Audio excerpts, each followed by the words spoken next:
You can save 15% or more at Amazon when you pay with Bitcoin or Bitcoin Cash. Just go to purse.bogosity.tv. You can set your own discount. 5% gets you fastest delivery, or you can set it to 30% or more if you're not in a hurry. Purse makes it so easy to save money at Amazon by buying with crypto. Just go to purse.bogosity.tv and start saving now.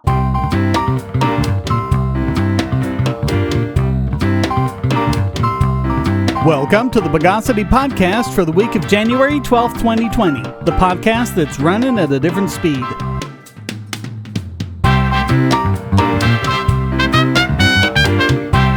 This is your host, Shane Killian. Let's remonstrate the news of the bogus.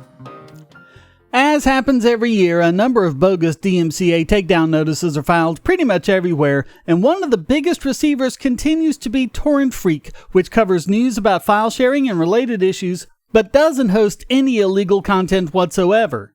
In fact, ironically, they regularly report on DMCA and other copyright abuses from entertainment companies and their anti-piracy partners, and they've been a fairly regular source used by this podcast. In previous years, they've received complaints from Amazon, Electronic Arts, Disney, Entertainment One, Vertigo Films, Magnolia Pictures, NBC Universal, Paramount, and even BBC Worldwide, to name a few, despite never having any infringing content on their website. And this past year, several more were added, including Columbia Pictures, Sony Pictures, and many others. One example was DreamWorks, who sent them a takedown notice for even mentioning a DVD screener of the movie Green Book was the 9th most popular movie downloaded the first week of 2019. There were a couple of weird ones from the Estonian Organization for Copyright Protection, one accusing them of illegally distributing The Eternal Road because they published a top 10 list of torrent sites, and another accusing them of illegally offering copies of 5 Feet Apart just because they mentioned YTS in a content tag. Sony sent them takedown requests for merely mentioning the movies Inferno and Breathe. And then there was Vertigo Releasing, which sent them a takedown notice for a list of public domain movies. It's not just big content providers. An adult content creator called Little Subgirl sent them a takedown notice on an article about how Netflix was dominating internet traffic. DMCA complaints are supposed to specify works, but an incredibly broad one was sent not only to TorrentFreak, but to Facebook, Beatport, Trustpilot, Rotten Tomatoes, and many others, wrongly claiming that they were offering John Wick 3 for download. But I feel I have to point this out yet again. This was the idea from the start. This was never about legitimately preventing content creators from losing well-deserved revenue. It was to disrupt alternate channels of distribution and have a way of silencing competition. You want evidence? Okay. Filing a false DMCA claim is perjury under the law. Has there even been one prosecution for perjury against any of these people? And it will continue to be this way until the law changes, or more rationally is eliminated completely. Unfortunately, with the new laws we saw last year coming out of Europe and Australia, it doesn't look like that's going to happen anytime soon. Ads are annoying, but ad blockers prevent publishers from making money. What if you could support your favorite websites, YouTube creators, Twitch streamers, social accounts, and many more ad-free and without paying anything, and even make some money yourself? It's not a pipe dream, it's airtime. Go to airtime.bogosity.tv and get the browser extension, and you'll earn cryptocurrency for the sites you visit, and so will the publisher. This is not a crypto miner. You and the publisher will both get part of the reward from current miners of the BitTube cryptocurrency, with no middleman taking a cut. Even if the publisher hasn't signed up yet, his tube will be put into a dedicated wallet that he can claim upon sign up. You can also use your tube to tip publishers and even purchase products. Airtime monetizes users and publishers with no ads or crypto miners. Go to airtime.bogosity.tv and start making money now. Say, if you're tired of the promos in this podcast, well, the patrons got it early and with no ads or promos. Just go to patreon.bogosity.tv and donate at any level. So, California apparently wants to be in the running for this year's Idiot of the Year as well, because an employee tax just went into effect in Mountain View, which basically penalizes employers for hiring more people. It was aimed at Google, who employs tens of thousands of people at their Mountain View locations. One is their headquarters, known as the Googleplex, the other a complex known as the Quad. They claim, as governments always do, that this puts a strain on city infrastructure, including traffic. Funny how that never seems to be the case with things left to the market, like grocery stores or gas stations, only with things that have been forcefully monopolized by the government. Lenny Siegel, who spearheaded the initiative back in 2018 when he was mayor, said, quote, "We are holding accountable the companies that are growing for paying the money to solve our problems." Because apparently creating jobs is a bad thing. The tax applies to all Mountain View businesses, from Google down to the family-owned mom and pops, and they will all be penalized for every new employee hired, and as usual that'll hit the hardest to the mom and pops, which is probably why Google didn't put up much of a fight against it. They think they're taking it easy on small businesses by making it a smaller tax for firms with up to 50 employees, but they haven't learned the lesson of history. How much more will they have to pay to hire that 51st worker? It's this sort of thing that stops small businesses from growing and succeeding. It's also an impediment to companies looking to move into Mountain View. Siegel said, quote, "You can't build a transit line based on donations. You need regular money, so over a period of years, it's actually going to generate a lot of money that we can invest in our infrastructure." But why couldn't a service survive on ticket costs? Once again, we see the government is completely incapable of actually running things efficiently or even at a profit, and not only that, but they know it ahead of time.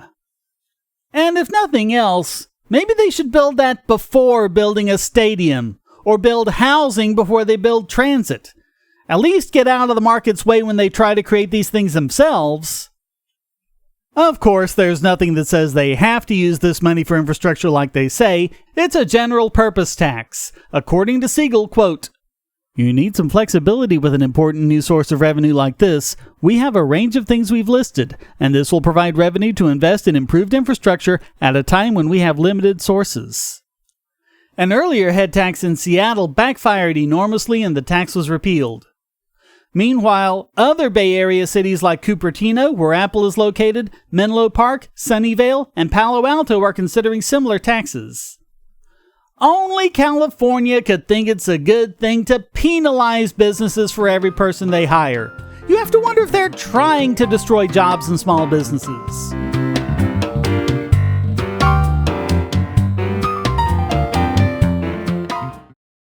If you're on the Wi-Fi in a coffee shop or hotel, anyone on that network can get your traffic. Do you really trust all of those strangers? For that matter, do you really trust your ISP? A VPN can protect you from prying eyes, disguise your location, and even foil government censors. It's essential in this day and age, so go to vpn.bogosity.tv and you'll be taken to BoxPN. Starting at just $2.99 a month, you can get unlimited high-speed connections to VPN servers all over the world, and they don't log connections, so your privacy is assured. Traveling abroad, just VPN home, and don't worry about what those other governments are doing. Back at home, stop your ISP from traffic shaping and messing with the quality internet access you're paying good money for. You can connect from multiple machines at once, including your smartphone or tablet, and it supports all the secure standards, including OpenVPN and SSTP.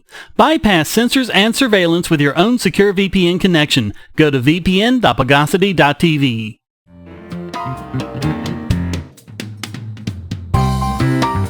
And some more anti-charter school bogosity for the new year. In San Jose, yes, California again, parents are appealing the forced closure of the Cornerstone Academy, a local charter school.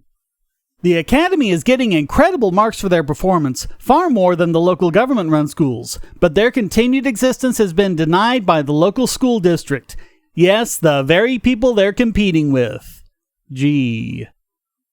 And why did they deny it? Because diversity! They claim that the charter school isn't enrolling enough Latino students and didn't have any students with moderate to severe disabilities, and that their scores aren't as high either. None of that is true. The academy does enroll students with moderate to severe disabilities, which by state standards includes children with autism, deaf or blindness, intellectual disabilities, and so on. Cornerstone enrolled 40 such students last year, about 13% of whom had autism. Also, 30% of those enrolled are Latinos, the same percentage as the nearby College Connection Academy run by the district, and they're performing significantly higher on standardized tests as well. The thing is, putting in diversity quotas undermines the entire lottery system that charters run on, which equalize every student's chances of getting in, without regards to race or anything else. The percentage of Latino students enrolled more or less matches the percentage that applied to begin with. Parents are hoping the county overrules the decision. That includes parents of disabled students like Andao Tron, who attributes Cornerstone's educational model and its teachers as critical to her son's success and ability to overcome problems caused by his Tourette's. Give the state a little competition, and the competition performs better, and the state moves in to shut them down, telling every lie they can in the process. Get woke, people. See the injustice in the very system you're looking to for a solution.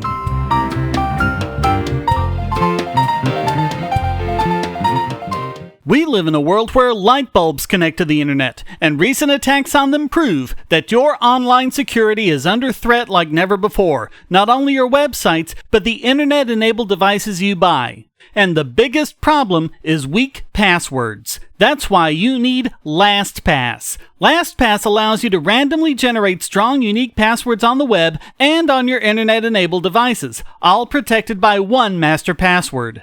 LastPass sets up in minutes and gives you secure automatic logins throughout the web, synchronizing across all your browsers, all your computers, and even your mobile devices, at home, at work, or on the road. It even securely stores sensitive form data, including credit card numbers, backup sensitive documents, software licenses, Wi-Fi logins, and more. And with LastPass Premium, you can get these benefits on other applications, manage passwords for your entire family, and also get priority customer support. Sign up at password.bogosity.tv for a free month of LastPass Premium. Log in securely everywhere using the last password you'll ever have to remember. Go to password.bogosity.tv and get LastPass now. And now it's time to deflagrate this week's biggest Bogon emitter.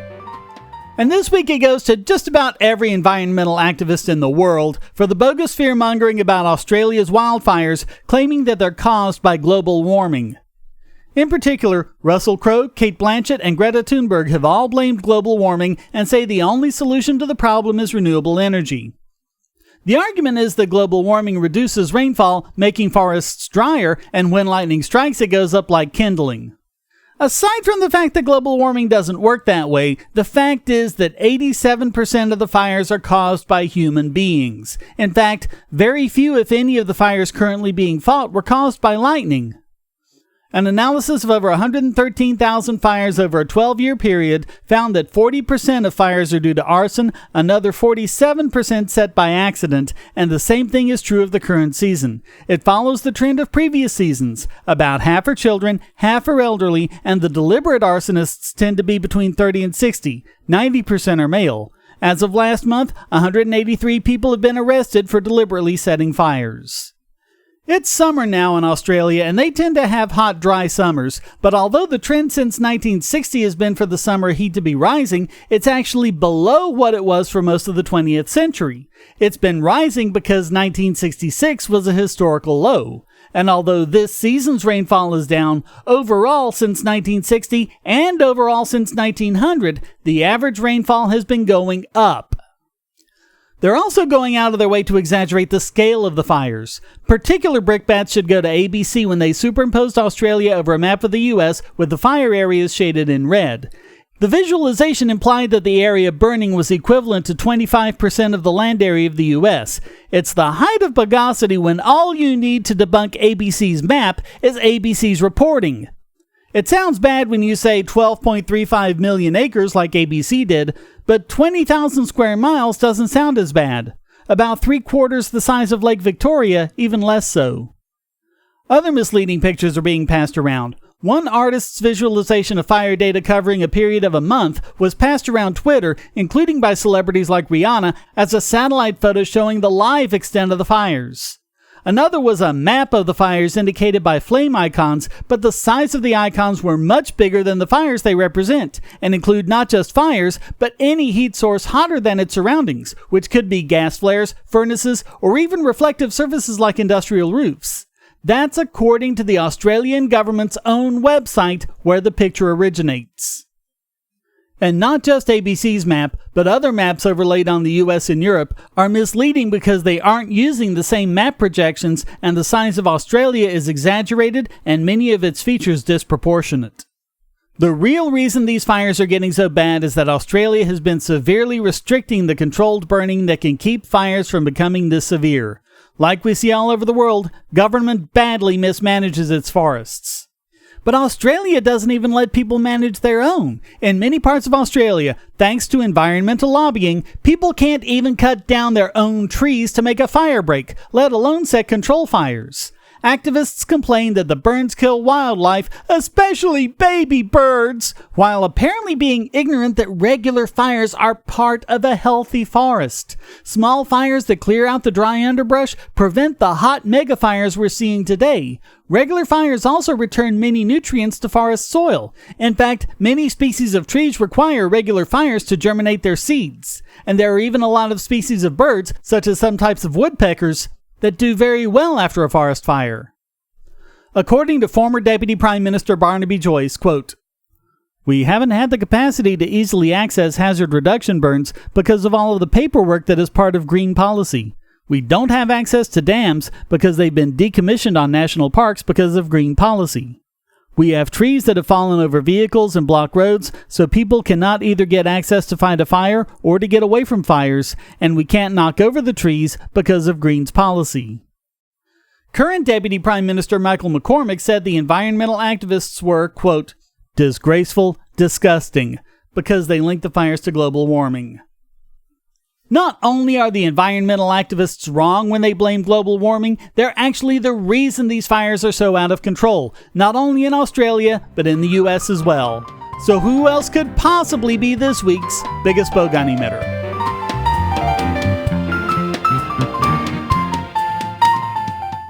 Do you have children, or nieces or nephews? Are you homeschooling, or just want to counter some of the socialist indoctrination most children get in school? If so, go to Bogosity.tv/TuttleTwins, and you'll be taken to a website where you can get some great books for elementary-age children. The Tuttle Twins books are books about liberty and free market economics that include children's versions of Bastiat's The Law, Leonard Read's I, Pencil, and Hayek's The Road to Serfdom, as well as books about the Federal Reserve and how regulations protect business cronies. They'll learn about the harm caused by eminent domain, or regulations passed in the name of safety, and fundamental concepts of liberty. And as you can see from the sample pages on the website, they're all easy to read and nicely illustrated. They're just $9.99 a piece, or get a special discount as well as free bonuses when you purchase all 5. You can even buy in bulk to donate to schools and local libraries. So get the Tuttle Twins books at Bogosity.tv/TuttleTwins.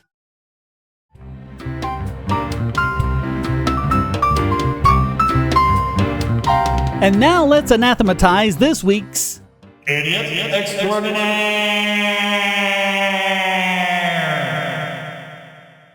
And this week it goes to another anti-math politician, Lindsey Graham this time, and yes, he's still insisting that Apple and Facebook find a way to backdoor encryption so government can spy on our communications. At a Senate Judiciary Committee hearing last month, representatives from Apple and Facebook were trying to explain why this is a terrible idea. Facebook had penned a response to AG Barr, and we've talked about him in the past, saying, quote, "The backdoor access you are demanding for law enforcement would be a gift to criminals, hackers, and repressive regimes, creating a way for them to enter our systems and leaving every person on our platforms more vulnerable to real-life harm. People's private messages would be less secure, and the real winners would be anyone seeking to take advantage of that weakened security. That is not something we are prepared to do."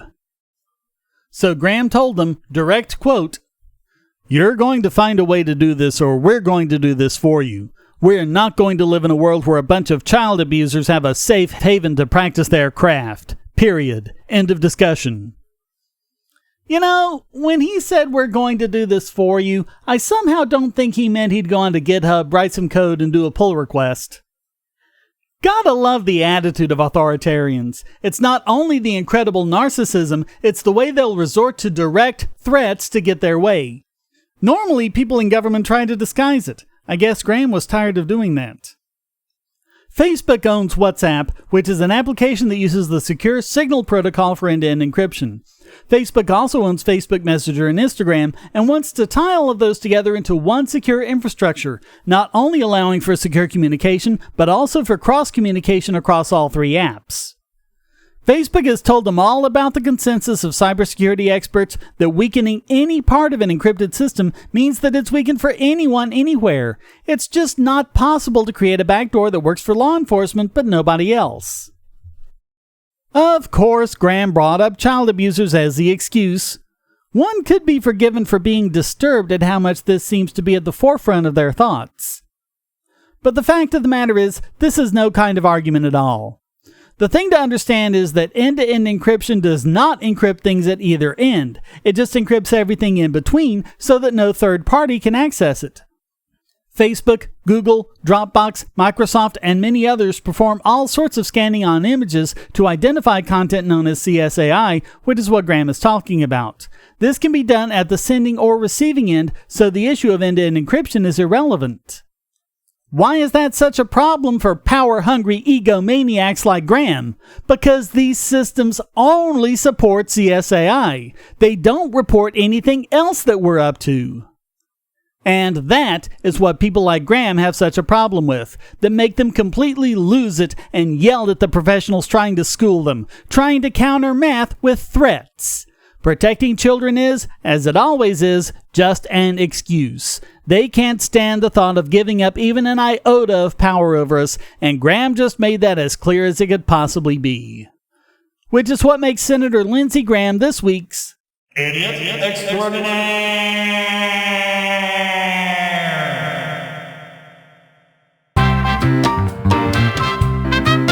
Well, that wraps up this No More Nodding edition of the Bogosity podcast. I hope you enjoyed it. If you did, please keep this podcast going by hitting like and subscribe and supporting in one of several different ways you can find at donate.bogosity.tv, including PayPal, cryptocurrency, or subscribing at Patreon or Subscribestar to listen early and ad-free. Also, please come to discord.bogosity.tv where you can join the discussion and post a question, statement, news article, or rant. Thank you for listening. Until next time, here's a quote from Frank Herbert. Power bases are very dangerous because they attract people who are truly insane, people who seek power only for the sake of power. The Bogosity podcast is licensed under Creative Commons Attribution Non-Commercial No Derivatives 4.0 International License.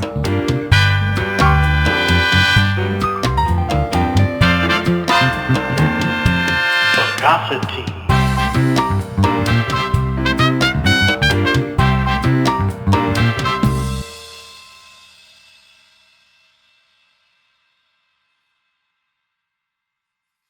Christmas time is coming, and the most classic of Christmas stories is A Christmas Carol. But how much do you know about the original Charles Dickens novella? Have you dismissed it as a children's book with one-dimensional characters amounting to nothing but platitudes and cliches? Maybe your appreciation of the book was even muted by those dry, boring, annotated books they made you read in school. My book, the sarcastically annotated A Christmas Carol by Charles Dickens, uses both facts and humor to present the book in a way you probably haven't seen it before. Giving praise when deserved and beratement when warranted, this book is put in the perspective of its time and shows a dimensional, multi-layered Ebenezer Scrooge from start to finish. Skepticism, history, and even economics are employed to show the book in relation to today in an easily accessible format. Appreciate the Christmas of your youth all over again. Get the sarcastically annotated A Christmas Carol by Charles Dickens, available at Amazon and on PDF as well.